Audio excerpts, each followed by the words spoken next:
ஆலமீன். ரசூல் ஸல்லல்லாஹு அலைஹி வஸல்லம் அவர்கள் அல்லாஹ் தஆலா எப்படி அமைப்பிருக்கிறான்? ரஹ்மத்துல் ஆலமீனாக இருக்கிறார். சில பேர் ரஹ்மத்துல் ஆலமீன் என்று சொன்னா மனித வர்க்கத்துக்கு ரஹ்மத் என்று சொல்வார்கள். ஆலமீன் என்றால் மனிதர்களுக்கு ரஹ்மத் என்று சொல்வார்கள் சில பேர். ஆனா ஆலமீனுக்கு பொருள் அதல்ல. ஆலமீன் என்று சொன்னால் அரபியிலே மாசிவல்லா மினல் மௌஜூதாத் என்பதாக சொல்வார்கள். ஆலமீன் என்று சொன்னால் அதனுடைய பொருள் அல்லாஹ் அல்லாத அனைத்து வஸ்துவும் ஆலமீன் என்ற அந்த சொல்லுக்குள் அடங்கும். ஆலம் என்பதனுடைய பன்மை தான் ஆலமீன். அல்லாஹ் அல்லாத அத்தனை வஸ்து, அல்லாஹ்வை தவிர உண்டான அத்தனை வஸ்துவும் ஆலம் தான். அப்படி பார்க்கும்போது வானம், பூமி, நான், நீங்கள், இங்க இருக்கின்ற ஒவ்வொரு வஸ்துவும், இந்த மண்ணினுடைய ஒவ்வொரு துளியும், ஒவ்வொரு அணுவும் அனைத்தும் ஒவ்வொரு ஆலம் தான். அப்ப இது அனைத்துக்கும் ரசூலுல்லாஹ் ரஹ்மத்தாக அனுப்பப்பட்டிருக்கிறார். அல்லாஹ்வை தவிர உண்டான அனைத்து வஸ்துவுக்கும் ரசூலுல்லாஹ் ரஹ்மத், நாயகம் ஸல்லல்லாஹு அலைஹி வஸல்லம் ரஹ்மத்தாக அனுப்பப்பட்டிருக்கிறார். அல்லாஹ்வுடைய ரஹ்மத் இல்லை என்று சொன்னால் நாயகம் ஸல்லல்லாஹு அலைஹி வஸல்லம் ஒரு ஹதீஸிலே சொல்லி காண்பித்தார். ஒரு மனிதன் அமல் செய்து அவனுக்கும் சொர்க்கத்துக்கும் இடையிலே ஒரு ஷாட் தூரம் தான் இருக்கு. அந்த அளவு சொர்க்கத்தை நெருங்கிடுவான். அந்த கொஞ்ச காலத்துல அல்லாஹ்வுடைய அதிருப்திக்கு ஆளாகி அவன் நரகத்துக்கு அல்லாஹ் தஆலா அனுப்புவான். இன்னொரு மனிதன் பாவம் செய்து அவனுக்கும் நரகத்துக்கும் இடையிலே ஒரு ஷாட் தூரம் தான் இருக்கு. நரகத்தை நெருங்கிடுவான்.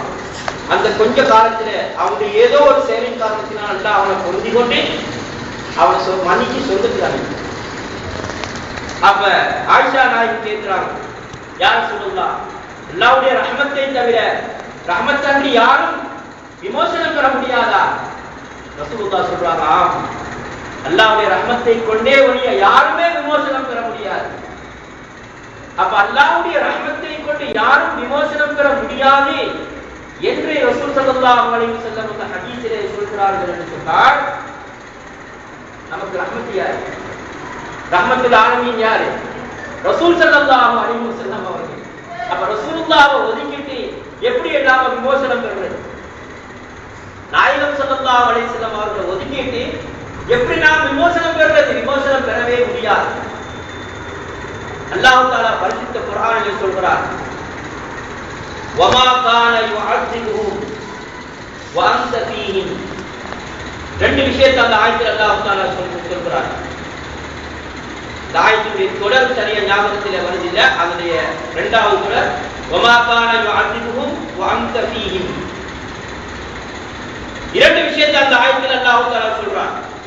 நபியே நாயகமே, உங்களுடைய உம்மத்தினர்கள் இஸ்திக்பார் செய்து கொண்டிருக்கும் காலமெல்லாம் நான் அவர்களை அதாபு செய்ய மாட்டேன். உங்களுடைய உம்மத்தினர்கள் பாவத்துக்கு இஸ்திக்பார் செய்து கொண்டிருக்கும் காலமெல்லாம் அவர்களை நான் அதாபு செய்ய மாட்டேன், அதாபை இறக்க மாட்டேன். இது ஒன்று. இரண்டாவது, அந்த தீனி, நாயகமே நீங்க உங்களுடைய உம்மத்தினர்களுக்கு மத்தியிலே இருக்கும் காலமெல்லாம் நான் அவர்களை அதாபு செய்ய மாட்டேன். நான் அவர்களை அதாபு செய்ய மாட்டேன். இந்த ஆயத்தில ரசூலுல்லாஹ் நமக்கு மத்தியிலே இருக்கும் வரைக்கும் என்று சொன்னால் இரண்டு வகையான கருத்து இருக்கலாம். ஒன்று, நாயகம் ஸல்லல்லாஹு அலைஹி வஸல்லம் அவர்கள் ஹயாத்திலே அவர்கள் இந்த உலகத்திலே வாழுகின்ற பொழுது அல்லாஹ் தஆலா இந்த உம்மத்தினர்களுக்கு மத்தியிலே அதாபை இறக்க மாட்டார். இதனுடைய விரிவான வருமானம் நாயகம் ஸல்லல்லாஹு அலைஹி வஸல்லம் அவர்கள் அவர்களுடைய கண்ணியம், அவர்களுடைய உயர்வு, அவர்களுடைய அந்தஸ்து இந்த உம்மத்தினர்களுடைய உள்ளத்திலே இருக்கும் காலம் எல்லாம் நான் அவர்களை அதாபு செய்ய மாட்டேன். என்றைக்கு ரசூலுல்லாஹ்வுடைய மதிப்பும் மரியாதையும் இந்த உம்மத்தினர்களுக்கு உள்ளத்திலே இருந்து குறையுமோ அன்றைக்கு அதாபு இருக்கும். அதனாலதான் இன்னைக்கு முஸ்லிம் உலகம் அடிபட்டு சாவுது. இந்த இஸ்லாமிய உலகம் அடிபட்டு சாவுதா இல்லையா? யஹூதிலே நசாராலே உதப்பட்டு சாவலானா இல்லையா? என்ன காரணம்? கொள்கையில கெட்டு போய் இருக்கிறான். ரசூலுல்லாஹ்வை மதிக்கல. ரசூலுல்லாஹ்வுடைய கண்ணியம், ரசூலுல்லாஹ்வுடைய அந்தஸ்து, மரியாதை அவங்க உள்ளத்துல இல்ல. அதனால அல்லாஹ் தஆலா அந்நிய சமுதாயத்திற்கு மத்தியிலே சீரழித்து கொண்டிருக்கிறார். அடிபட்டு சாவறான்னைக்கு காரணம் என்ன? ரசூலுல்லாஹ்வுடைய கண்ணியம் இல்லை. என்னுடைய ஹபீப் நாயகத்தினுடைய கண்ணியம் உடைய உள்ளத்துல இல்லைன்னு சொன்னா நீ இந்த உலகத்துல கண்ணியமா வாழாத போ. அப்ப ரசூலுல்லாஹி ஸல்லல்லாஹு அலைஹி வஸல்லம் அவர்களை நாம இந்த உலகத்துல எல்லா வஸ்துவை விட எங்களுடைய உயிரை விட உயர்வாக நாங்கள் மதித்து எங்களுடைய உள்ளத்துல அவங்களுடைய உயர்வு, அந்தஸ்து, முஹப்பத் இருக்கும் காலம் என்றால் நிச்சயமாக அல்லாஹ் தஆலா எங்களை இந்த உலகத்துல சிறப்பாகத்தான் அனுப்பியிருப்பான் என்றதை எந்த விதமான சந்தேகமும் இல்லை. என்றைக்கு அது போது ரசூலுல்லாஹ்வுடைய பற்றி உண்டான மதிப்பு, மரியாதை உள்ளத்தை விட்டு போது அல்லாஹ் பாதுகாக்கணும். அன்றைக்கு அல்லாஹ் தஆலா அவருடைய சோதனைகள், வேதனைகளை இறக்குவான். அதை இன்னைக்கு நாம பார்க்கிறோம். உலகத்துல நிதர்சனமா பார்க்கிறோம்னா இன்னைக்கு ஒரு பிராக்டிகல்ல இன்னைக்கு எடுத்து பாருங்க. உலகத்துல ஒரு 30 வருஷம் பின்னால போய் பார்ப்போம். முதலாவது ஒரு 30-40 வருஷம் பின்னால போய் பார்த்தா ரபியுல் அவ்வல் மாதத்திலே அழகான முறையிலே பல இடங்கள்ல இன்னைக்கு மௌலிது மஜ்லிஸ்களும் ரசூலுல்லாஹ்வுடைய புகழ் மாலைகளை பாடுவதும் இருந்தது.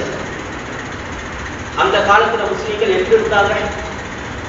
வியாபாரத்தில் எப்படி இருந்தாங்க? மதிக்கப்பட்டவர்களாக இருந்தாங்க. அந்நிய சமுதாயத்தினர்களால் முஸ்லிம்கள் கண்ணியப்படுத்தப்பட்டவர்களாக இருந்தாங்க. முஸ்லிம் வியாபாரிகள் கண்ணியப்படுத்தப்பட்டவர்களாக இருந்தாங்க. அது அல்லாஹ் ஏற்படுத்தி வச்சிருந்தான் அந்நியவர்களுடைய உள்ளத்துல. காரணம் என்ன? இவங்க உள்ளத்துல ரசூலுடைய மஹப்பத் இருந்துச்சு, கண்ணியம் இருந்துச்சு. அல்லாஹ் அவங்களை கண்ணியப்படுத்தி வைத்தார். இன்றைக்கு இதெல்லாம் விதாத்தி, சிறுக்கி என்றெல்லாம் சொல்லி பல இடத்துல நிப்பட்டி போட்டான்.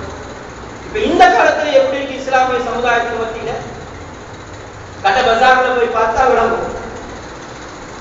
இஸ்லாமிய வியாபாரிகளுக்கு அந்நியவர்களுக்கு மத்தியில எந்த அளவு மதிப்பு, மரியாதை இருக்குது, நம்பிக்கையும் நாணயமும் எந்த அளவு இருக்குது என்பதை போய் பார்த்தா விளங்கும். இது நிதர்சனத்துல இதை நடக்குது. ஏன் இந்த விதி, ஏன் இந்த கதிக்கு நாம தள்ளப்பட்டோம்? காரணம் என்ன?